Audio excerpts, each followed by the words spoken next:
ওয়াদা পালনের গুরুত্ব কি? ওয়াদা পালনের গুরুত্ব রাসূল সাল্লাল্লাহু আলাইহি ওয়াসাল্লাম বলেছেন, যে ব্যক্তি অঙ্গীকার পূর্ণ করে না তার দিনদারি নেই।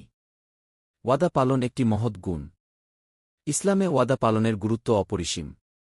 যেমন ১ মহান আল্লাহর বাণী, হে ঈমানদারগণ! তোমরা কৃত অঙ্গীকার পূর্ণ কর। ২ মহানবী সাল্লাল্লাহু আলাইহি ওয়াসাল্লাম বলেছেন, মুনাফিকের বৈশিষ্ট্য ৩টি।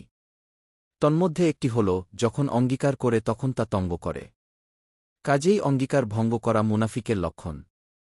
৩ ইমাম আবু হানিফা ও শাফেঈ রহমতুল্লাহি আলাইহি সহ অধিকাংশ ইমামের মতে ওয়াদা পালন করা মুস্তাহাব আর ভঙ্গ করা মাকরুহ। ৪ ওমর ইবনে আব্দুল আইয়ো রহমতুল্লাহি আলাইহি সহ কতিপয় আলেমের মতে ওয়াদা রক্ষা করা ওয়াজিব। কোনো অবস্থায় ওয়াদা রক্ষা করতে না পারলেও গুনাহ হয় না। যে ক্ষেত্রে ওয়াদা রক্ষা করতে না পারলে গুনাহ হয় না, মহানবী সাল্লাল্লাহু আলাইহি ওয়াসাল্লাম এর মুখনিসৃত বাণী তার কোনো গুনাহ হবে না। অর্থাৎ ওয়াদা তথা অঙ্গীকার পালন করার পূর্ণ অভিপ্রায় থাকা সত্ত্বেও কোনো জাগতিক বা শরঈ বিশেষ ওজরের কারণে ব্যর্থ হলে কোনো গুনাহ হবে না। এ ধরনের ওয়াদা ভঙ্গ করার কারণে পরকালে জিজ্ঞাসিত হবে না, কেননা আল্লাহ তাআলা তার নিয়ত সম্পর্কে অবগত। আর হাদিসে এসেছে, সকল কাজই নিয়তের ওপর নির্ভরশীল।